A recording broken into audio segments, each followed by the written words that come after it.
Hello everybody, this is Beto from Uglypress, and today we got Allison here, and today we're going to work on Allison's haircut. So what we're going to do is we're going to trim up her hair, and we're also going to texturize it. That way it looks a little bit lived in. So here we have Allison, and Allison actually has a lot of hair. You can't tell by the camera, but when you work your hands through it, there's a lot of hair.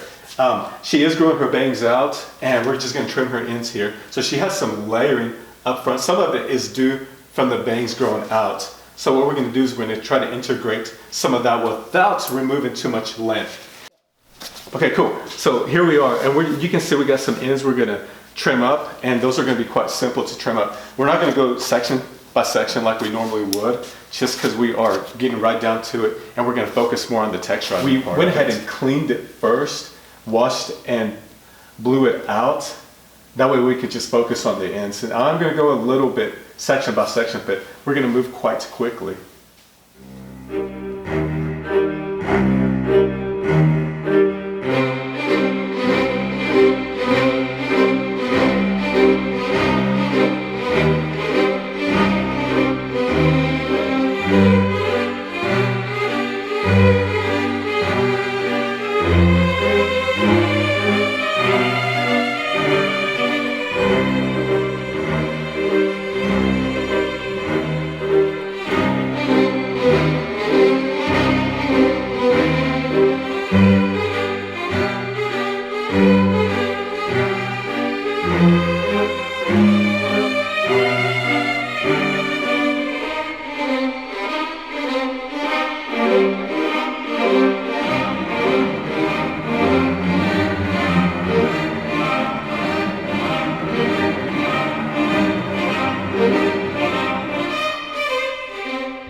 Now we've moved on to the front of the hair, working right down the center of the head. If she does part it off to the side, then work off the part. She has some layering already in the front, some short bangs that she's grown out. So a lot of this isn't falling at the baseline where it really counts, so don't beat yourself up too much if you don't have a direct straight part or off to the side. We are just going to clean up the edges here, because that's what she came here for, is for a fresh haircut. So just cleaning that up.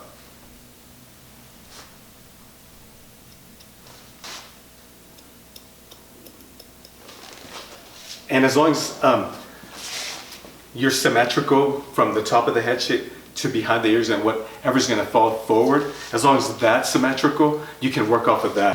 All right, now we're going to get into the meat and potatoes of this, and we're going to use the Texturizing Shears.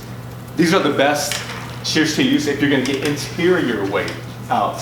Cool, because that's where it's the thickest. The ends are going to take care of themselves once you start taking the weight out. And I know some people are going to be like, oh, you're cutting so much hair off, it doesn't look good. Stop that, you're shredding it. That's what we want to do. We want to take the weight out. Cool. So that's what we're going to do. We're going to take section by section, and we're just going to work with the interior weight. We're going to twist the hair, because we don't want any scissor lines. So we're going to go mid-strand and just going to work our way out. And you're not going to cut the hair off if you use texturizing shears. Use the texturizing shears that have a lot of teeth. The ones with very limited teeth, bad idea, because they're going to actually take bigger chunks of the hair out.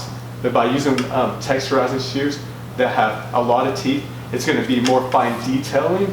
It's a does it all type of texturizing shear. So it works great for men's hair cutting, it works great for women's hairdressing. So it just allows you to fine tune the fitting out better. So you can kind of see how much we've done there. Okay, one of the things you have to remember about when you're texturizing hair out is also the amount of thickness you're taking out. If you take too thin of a section, you're not going to remove a whole lot. If you take too thick of a section, you're going to remove too much out. So you kind of want to have an equal balance of how much hair you're going to take out and put in your section before you start using the blade. Now, like I said, you don't want to take a big chunk out and just start taking hair out. You want to have it somewhat calculated in the way you're going to approach the texturizing of the hair. So she still has it's still full. You can see that, and you can see how much of a section we're taking out. Just 1-inch subsections at a time. I'd say 1 by 1 by 1 almost. There we are. So, and you can kind of really feel at the scalp how it's loosening up that hair. It's not as heavy, and it's still long, not as heavy. So when it's time to like curl or style the hair, it's going to save on drying time. And also when you're curling the hair, it's also going to save on curling time. So here we go again. Just moving 1-inch section, 1 inch, 1 inch, 1 inch, right? Like a 1-inch square there. And as you get closer to like behind the ear, the hair starts getting less dense. So really what we're going to work on is more of like the thicker part of the head. So not so much on the corners behind the ears, because you don't want to lose that extra weight to there. So if it needs it, do it. If it doesn't, don't touch it. One thing I do want to say is try to be as symmetrical when you're approaching this. That way you get equal density throughout the whole haircut, and you're not just getting some areas that are thinner than others. Because if you do that, then you're going to have a lopsided feeling haircut. So you want to have some symmetry behind that. And just like I was telling you previously, we kind of stopped right behind the ears, so we're just kind of working on that area there as far as texturizing. Texturizing is so important. I think people forget that there's so many techniques to texturizing, and there's so many techniques to making the hair do what it's supposed to do. And some people are afraid of using texturizing shears and being aggressive with it. But I say, you know, just practice on a mannequin and chop it up. That way when it comes to dealing with a real person, you don't have to have that fear, right? Okay, so here we have reached the top of the ear, and you can kind of see like back here, we have all this extra hair to work with. Here we have the hair goes up and over the ear, so we have a lot less hair to work with. So you want to take a good amount of hair and leave that for your base. You don't want to mess with that. And let's kind of get these little guys over on that side. They're trying to creep on into my section here. So there we are. And we're just going to take a little, if necessary. You're going to kind of take a glance to see how that falls. And I think that's kind of needed there. So we're not going to mess with that area. We're going to move up the section. You can do this on both sides.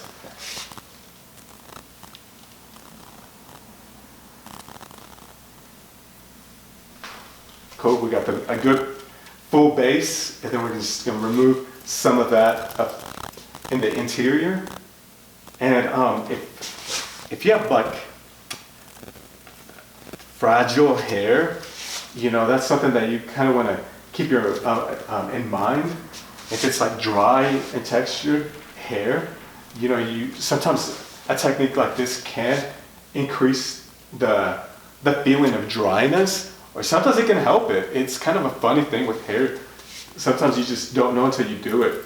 I've had clients that have had, you know, dry, textured feeling hair, and after it thinned out, it actually laid better.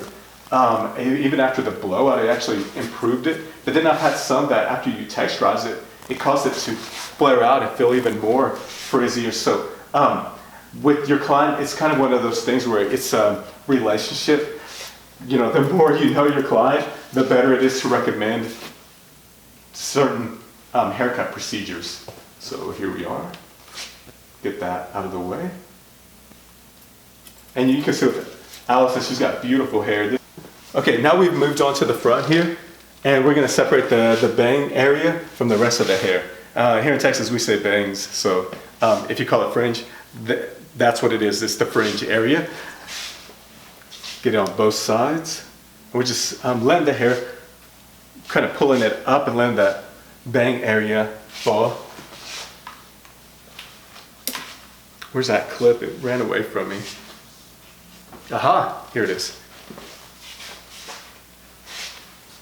Allison's got fantastic hair. I love her natural hair color. And she's the perfect model for something like this as well. Okay, so we're just gonna clean up the fringe.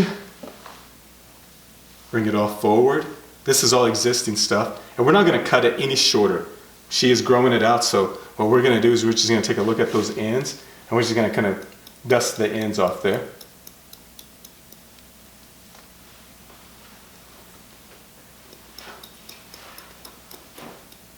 Fantastic. Kind of take the, looks like she's a little longer right here on this side. Checking the balance. I'm trying not to get in front of the camera, so I may have to adjust there a little bit more. Okay. Anyways, that's good enough. If we need more adjustment, we'll do it out of the camera, out of the way. Cool. Same thing. We're going to just take a little bit of weight out of there. We do want it to fully integrate into the rest of the hair, so we're going to just kind of drop a little section. You can kind of see it's like almost like a veil there. So we're just going to work with that. Same thing with the bangs. Do not cut too short or too close to the scalp where it's going to be pokey. So you want to get started like mid-strand to the ends, and that's where you want to work. Because if you get too close to the scalp, you can get little pokey spots, and that's not good. They're going to think, oh man, you got new growth. Excellent, we got some of that weight taken out. So on the other side, we're just going to kind of work just enough hair to kind of create a veil through the front of there. So that's what we're going to use as how much density we want to leave there. And I can't stress enough, do not thin out too close to the scalp, because you will have hair that pokes out. It'll look broken off, it won't look right. Excellent. So it is kind of thin, you can kind of see the veil happening, and the idea is to make sure that these little guys at the front fully integrate into the rest of her hair. So there we go. We'll take a look at that. They do need to have some weight on them.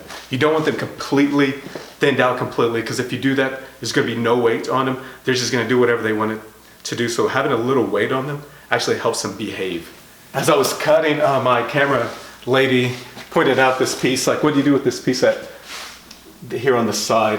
And it doesn't look like it's quite fitting quite yet, but there's only so much you can do. So what we're going to do is we're going to try to texturize the ends of the hair just to kind of help it integrate, but not too much. We just need it to disappear a little bit. It was just a heavy spot. But at that point, you just got to let it be whatever it's going to be, because you start cutting too much, you'll never grow it out.